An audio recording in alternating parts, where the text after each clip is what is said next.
Hey guys, what's up? Ashley here, and it's day number 77 of giggling.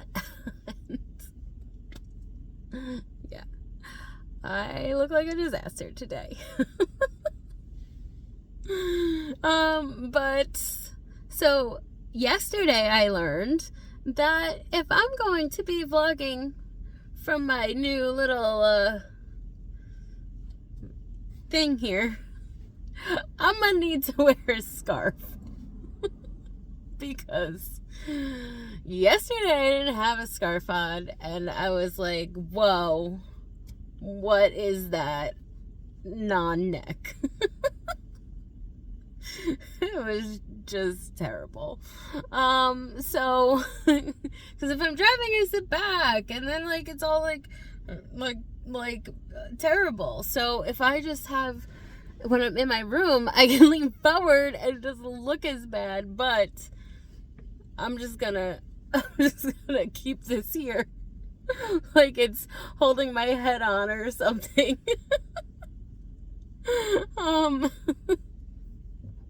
Yeah, so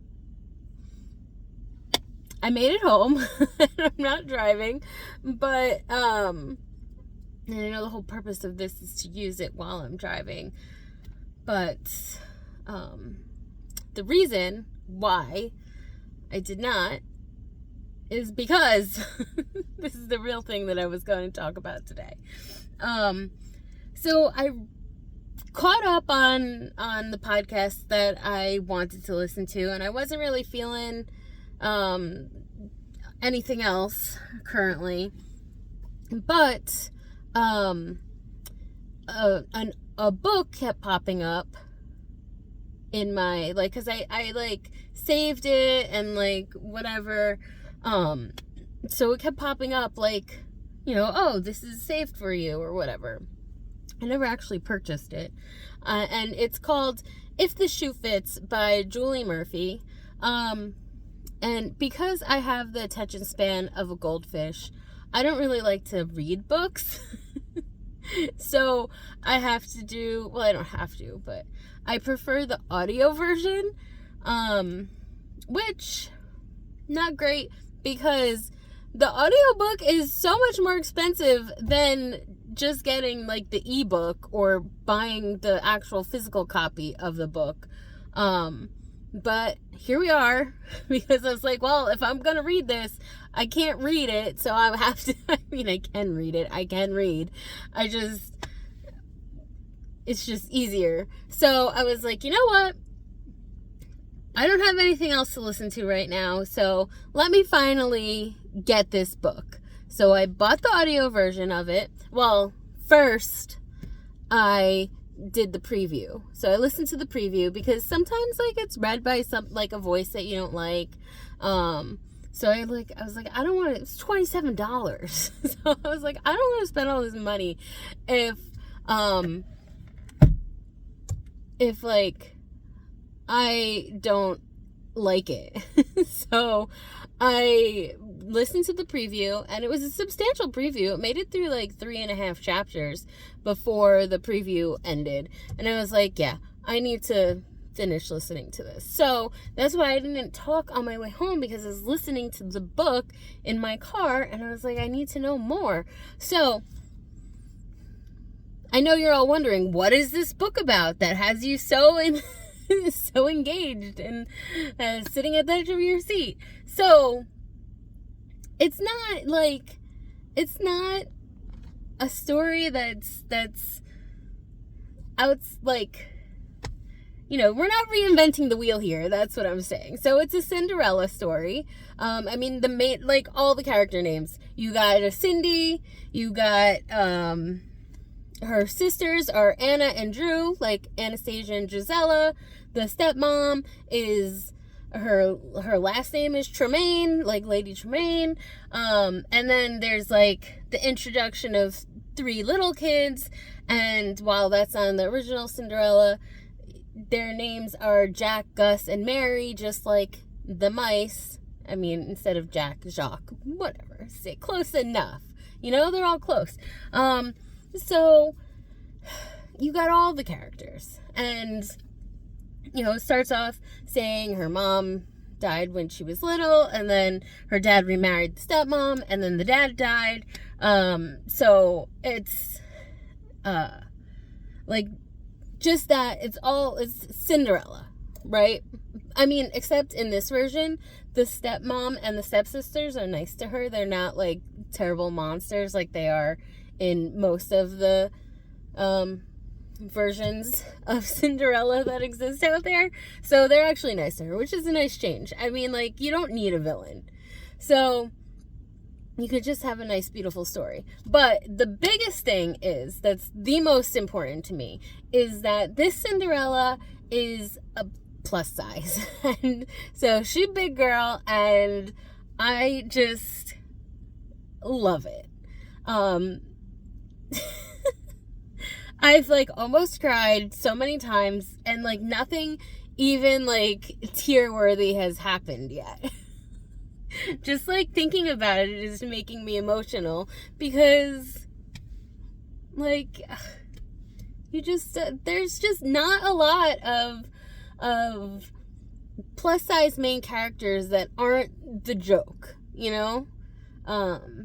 so it's really means a lot to me, and I'm sure a lot of people like me, for these characters to exist in the world. So like I get it when people are like mad about the Little Mermaid. Like, I don't want to like start any controversies here, but like people are mad about the Little Mermaid, like, but like that's stupid. Just let Ariel be a black girl. Who cares? That's so like, it's so important for these girls, for anyone, for everyone to have some sort of representation. And it's like I hate saying it, but like it's true. So anyway, the plot of this is like any Cinderella story. There's a chance meeting of Cindy and the prince. In this case, I mean, I just love it because like she meets him on an airplane, and like, do you even understand that this is my dream to like, you know how much I travel? I am always in the airport looking around. I mean, I know I don't look my best when I'm in the airport, but I'm always like wondering like, oh my gosh, what if I meet my husband on this flight? What if I'm sitting next to like just like someone who's so perfect, or like chance meeting like in the airport or whatever, like I am always thinking about this. And then this is what's in the book. I had no idea that this was how it was. I knew it was a Cinderella story, but I didn't know that like it started on an airplane and not at a masquerade ball or whatever. So so the chance meeting in the airport, oh my gosh, love it. And also just all the anxiety about being on a plane as a plus size person, it is captured perfectly. And so like, whether you're plus size or not, this is a really good book to read or listen to, just to know like the simplest things that are difficult and like that you have to think about. Like the whole plane thing, she talks about how she like has to like carefully walk down the aisle so she doesn't like, so her hips don't bump into the people sitting on the aisle, and like you're so self-conscious, and then you get to your seat and you're always like, oh god, like people are gonna be upset that they're sitting next to me. And so like I never look at anyone in the face, honestly. And then it's time to put your seatbelt on, and you're like, oh god, I hope that it fits and I don't have to ask for an extender. Like things like that. I personally have never had to ask for an extender, but there have been times that I've really like sucked it in to get the thing to close, and it was stressful. Like, it's so stressful. And then you're like, oh gosh, I don't want like my legs to be like in the person next to me's seat, and you're just like, you squeeze over. That's why I like the window, because I can lean over into, I mean, I also like to look out. That's not the only reason, but like I can lean over into the wall and like be out of other people's way. So yeah. And then she talks about why she loves shoes so much, because like she talks about when she was in high school and she would go shopping with her friends, and like they'd go to all these stores and no one would carry plus size clothing, so like you can't really shop like everyone else. I mean, now it's so much better, but you know, who knows when. I don't know, like there's no like timestamp on the on the year here, but you know, it's been an uphill battle for a really long time. And like how embarrassed you are because you go to the stores and there's nothing for you to do, and then you kind of like, how many times can I look at this same pair of socks? So that's why this girl says that she likes shoes so much, because shoes come in, like you could buy shoes. I personally am not great at shoe shopping, but it's like it's a lot more friendly. I guess. So there's just a lot of like nuanced things that like go through like my head, and I'm sure tons and tons of other people have these same thoughts. And then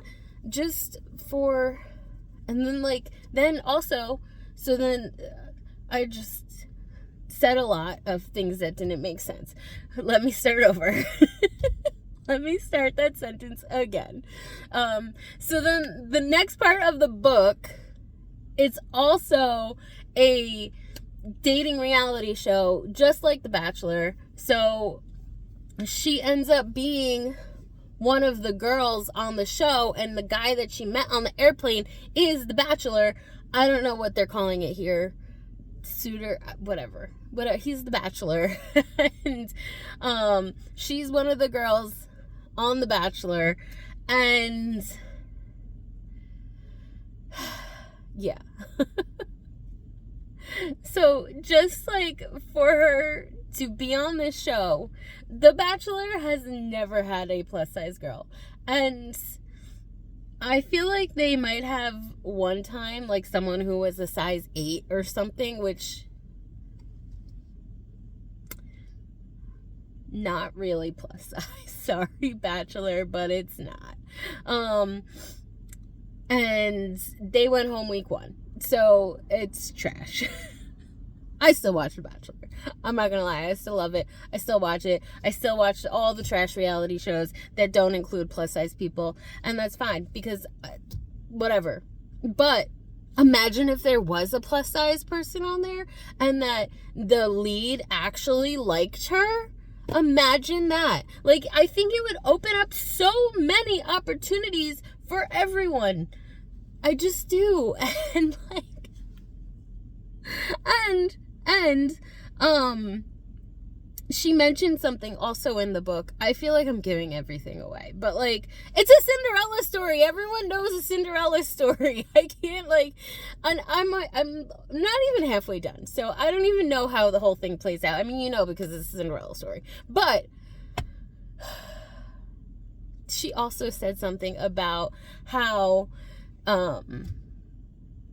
she felt like, well, I don't remember exactly how she put it, but it was like how some of the people she's dated didn't want to be seen with her, and like they were too embarrassed to be seen with her, and that's, so she's like feeling like he would also feel that way, just because that's how it's been, that's how it is. And like, not everyone who, like, obviously not everyone is going to be attracted to plus size people both ways, men or women, whatever. So, but some of the people who are just like, society has said you're not supposed to, the plus size people are ugly or whatever and not worthy, and they're not people apparently. So you're not allowed to be attracted to that. And like, you're frowned upon. So, I don't know. It's like, it's a thing. It's a thing. If you don't know that it's a thing, then I am happy for you. But it's definitely like something that you feel like people are willing to like date you, but not publicly, basically. And this is why I've given up on the dating apps, because it just doesn't go anywhere. Anyway, so she does mention that, and like, it's just so true. So I feel like if you, everyone should read this book. Because, I mean, like, sure, it's a little cheesy, and it's a predictable story, but who cares? It doesn't matter. It's still a great, like, insight into the brain of a plus size woman, I guess. And it's just like, it's kind of like, I feel like people who like are, I guess, like regular sized people don't think about this stuff as much as someone else who might be larger does. So it's just really great. And I mean, obviously, you know that I love my fairy tales and I love all that stuff, and like, I just like like, I think I like it so much because I want this for me. Just like the fairy tale love story. I need it. I need one. So, yeah. And I mean, it might be silly. It's silly of me to want that. I know that this stuff is like not real and whatever, but it doesn't mean that you can't dream and you can't like fantasize about these nice things. So, yeah, I know that I just rambled a lot and I'm getting very emotional about this, but I think that it's really important, and yeah. So, I don't know. This is gonna be it for me for today before I like rant even more. This is a really long video and I'm very sorry about that, but I gotta go. All right, guys. I'll talk to you tomorrow. Love you. Bye.